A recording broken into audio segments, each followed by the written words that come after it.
12-pound prime rib, 2-pound lobster tail. We're gonna put them together today. I can guarantee you this is the craziest prime rib you'll ever see in your life. We butter poached this 2-pound lobster tail and then cubed it up, cut up some red Fresnos and poblanos, seared them in a bunch of butter. Opened up our prime rib. We left the side of it as steaks and then butterflied it open so nothing's going to leak out of the interior. We seasoned the inside of the prime rib so it's not bland.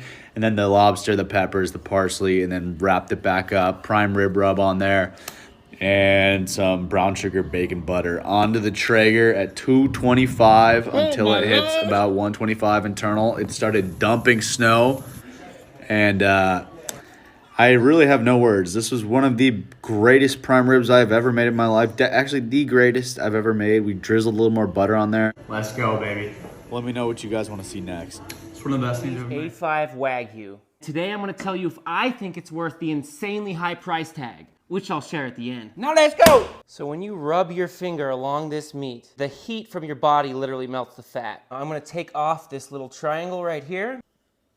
Nothing but a little salt. We're bringing this pan up to medium high, and I'm going to use this little piece of fat and render it down. Remove, salt side up, drop it. Just about 45 seconds and flip. Now we season that other side. Another 40 seconds and remove, and finally slice. Oh my God. Now we just need a couple taste testers. A5 Japanese Wagyu. Oh my! So is this worth the price?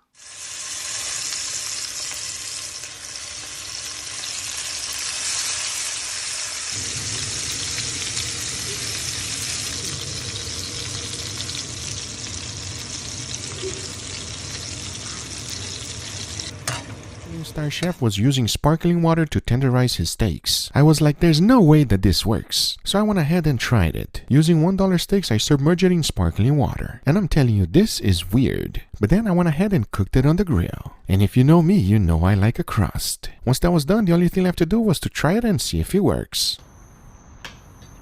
So to answer the question, does the sparkling water actually work? Raw comments. I think it's about time we make something actually raw. We got a 30-day dry-aged tri-tip right here. Beautiful marbling, beautiful coloring. That's what I like to see.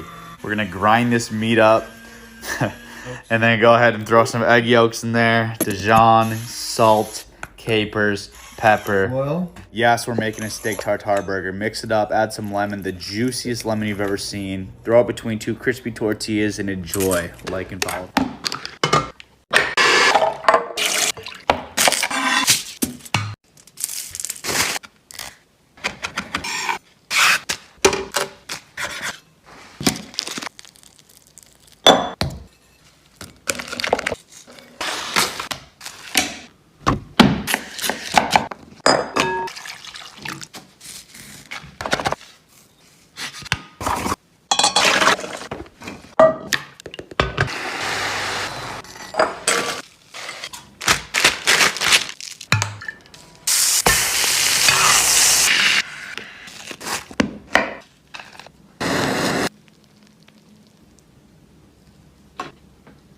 Spinalis steak on the Blackstone. What is a spinalis steak? This is also called the ribeye cap.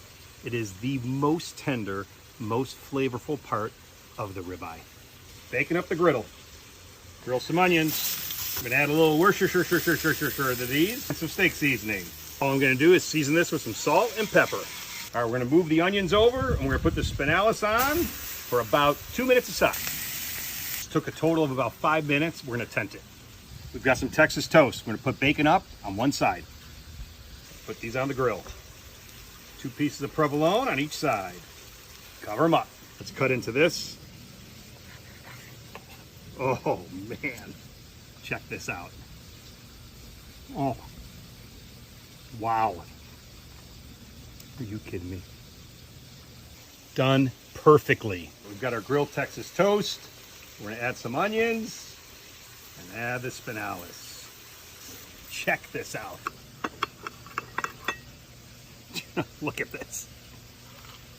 Are you kidding me? Again. Whoa. All right, we got the queen of steaks going down today, picanha. Sous vide bath with the rosemary, which is basically cooking for little kids. It's you just set the temp and go get a buzz for the next couple hours. And then go ahead, sear the fat cap. 2 hours later, cut it with the grain. Sear each side, cut it against the grain, ensuring even distribution of that fat cap, tender bites each time. The flavor on this steak is just unbelievable. As always, this is how you make a delicious sirloin steak. What better way to celebrate 3 million followers than by showing you how I turn a cheap cut of steak into gold? Now let's go! Temper 30 minutes, then lightly cover in oil. Rub them down. Rosemary salt, if you know, you know. Sergeant Gilbert reporting for duty. Finely ground. Both sides. Dip that fat cap in the seasoning. Medium heat pan, tiny bit of oil. Steak in, fat cap down. After 2 minutes, crank the heat all the way up. When the fat's nice and golden, drop the steak. Sear about 2 minutes and then turn. Shallots, garlic. Now turn the heat down to low and rest 5 minutes. While that's resting, drop a couple tablespoons of butter, some thyme. Now steak back in, pan back and baste. When it hits 125 internal, give it a good 8-minute rest. All right, let's go. Oh yeah. Don't mind me if I just, really good. Well, my friend, Tomahawk ribeye. This is one of the coolest looking cuts of meat out there. Let's get a bunch of fresh ground pepper and a little flaky Salt Bae action. I'm also gonna get a little creative with some lime zest and a little chili powder. Take a second to look at this seasoning. That's how you should be seasoning your meat. We'll start by rendering off the fat. Then we'll flip this bad boy over. And look at that bubbling crust. Cut this thick beauty off the bone. Do not, even for a second, try to tell me that that is raw. Juicy goodness. One of the most tender bites of meat. Confusion over steak temperatures after my last post, so I'm here to clear the air. This right here is blue rare, still cold in the middle. This is rare plus, very good way to eat steak. This is medium rare, another very classy, elegant way to eat steak. Now we're about to get a little sketchy. This is medium. I personally would not go past this. After anything past this is no flavor, unless you're doing low and slow, smoky, tender barbecue goodness like you see right here. And as always, a little make fun sure today. We're going to be breaking down this full-blood Australian Wagyu ribeye from Phoenix Farms, and we're actually going to cook this up so you can see the whole process. The marbling here is crazy, so enjoy. We're going to cut these into 1.25 inch steaks, and we'll go from there.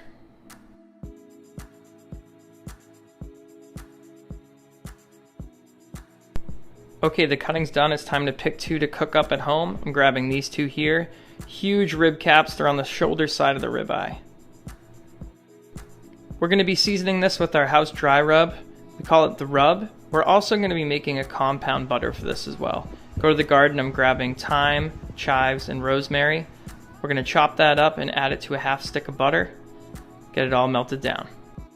We're going to be adding these steaks to a preheated propane grill on high, preheated for about 10 minutes. We're going to be cooking these for about 5 minutes per side. We're going to check these with the bounce technique. So the bounce of your finger should be the same as the tip of your nose. If that's the case, you let those rest. They're going to be a perfect medium rare. Needs another minute. Minutes passed. Let's pull these bad boys off. Here comes the flame. All right, it's time to add that herb butter we made. Let these rest for 5 minutes. Let's show you what the inside of the rib cap looks like. Came out perfect. Perfect medium rare, the bounce test never fails. Link in the bio if you want to get a few of these. We ship nationwide. Perfection. And I did everything with my cast iron skillet. You can use any steak you like, but I'm using a ribeye. I like to keep my seasoning very simple with salt, freshly ground black pepper, and garlic powder, nothing else. It is very important to put a good amount of oil in the pan. If not, you won't get a good sear. When you lay your steak down, you should hear a sizzle. Let it sear for a total of 1 minute and then flip.